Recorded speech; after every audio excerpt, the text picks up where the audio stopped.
Do you want to repeat that So, assignment? the chapter is all about circles. Okay, chapter 6. So we're going to be learning all about circles. And so specifically today we're going to talk about tangent properties. And so if you notice in this investigation 1, it says construct a large circle. Label the center O. So what we're going to do is we're just going to go ahead and look up here on the board. Okay, instead of having you actually go ahead and draw that out, we're not going to do that. If you notice, it says using your straight edge, draw a line that appears to touch the circle at only one point. Label that point T. So do you see now we've got OT? What is OT otherwise referred to as? A radius, right? Okay, it's a radius. And so it says use your protractor to measure the angles at T. We're not going to do that per se. We're just going to look at this diagram. What do you notice, or what does it look like those angles measure? 90 degrees. It looks like they are perpendicular. Okay, so a tangent to a circle, okay, is perpendicular to the radius drawn to the point of tangency. So that's one important thing. That tangent point, when they tell you that, that's a big piece of information. Because it tells you that these are right angles.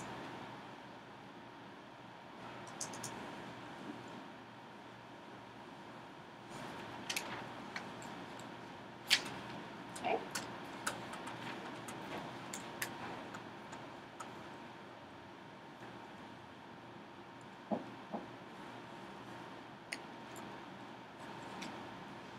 Alrighty, so let's go ahead and see this next one.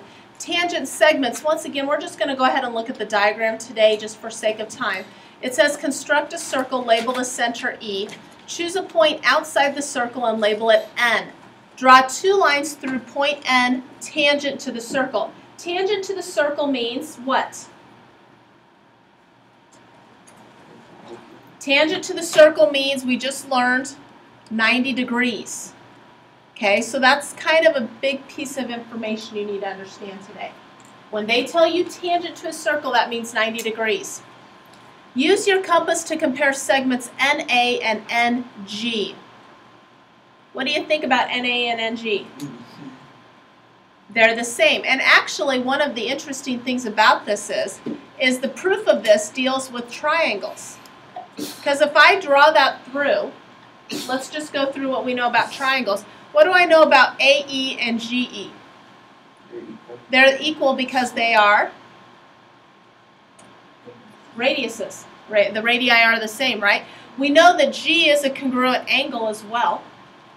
Okay? And so when you go through that, okay, that's kind of how you would start the proof as to proving that those two triangles are congruent. So tangent segments to a circle from a point outside of a circle are congruent.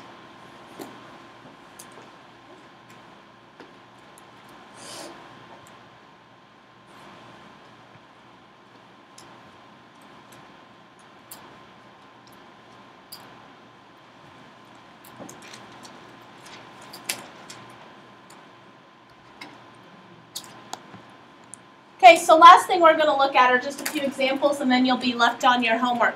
So first of all, let's go ahead and look at this. MN and MP are tangents to circle O. Okay? Which one of those right away do I know? Y. Y. What is Y going to be? 5 centimeters. 5 centimeters. Nice job. Because those are the tangent segments, they are the same.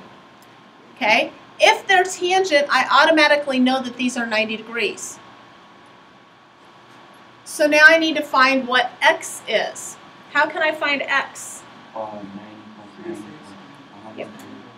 I know a quadrilateral measures a total of 360 degrees. I've already used 90, 90, and 110. So what does X have to be? Is it 70? Yeah. Okay. Now I need to find the measure of NP with that symbol above it. What was that symbol again? An arc. Okay, and NP is a minor arc. So that's this measure right here. Somebody tell me what NP is going to measure and why.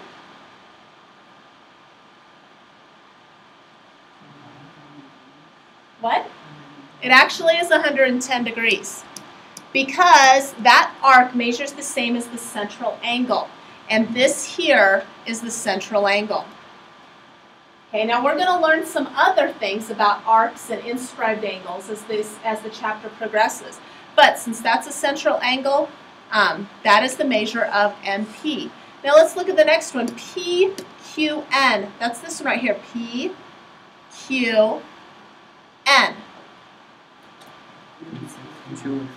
That's going to measure 250. Now, how you got 250 is an entire circle is 360. I've already used 110. So that means this angle has to be 250.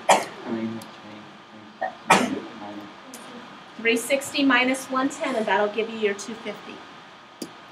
Okay, so let's look at this one. AD is tangent to both circle B and circle C.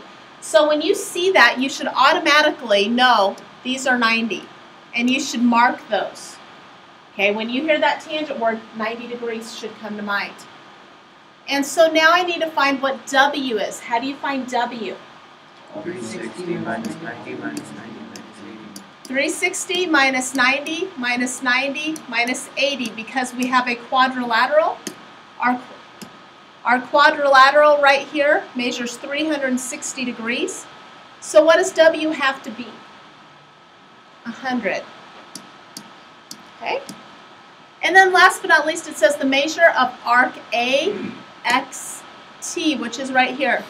AXT. 260. Okay, this is 100 degrees here with the W we found, remember? So that means this angle would be 360 minus the 100. So that has to be 260 degrees. So real quick, it says refer to the figure for part A. What type of quadrilateral is MNOP? So let's go back to part A. MNOP. What type of quadrilateral is that? A kite. Why is it a kite? It's the equal. The two sides are equal. Okay. First of all, it's a kite because I know this side and this side are the same. This side and this side are the same. There's another thing too. These are the non-vertex angles. Those are congruent. Okay, that was one of your test questions yesterday. Okay, so this is actually a kite. So questions over what we've discussed. What's the first thing you should think of when you hear tangent? 90 degrees. 90 degrees. Okay, so here you go.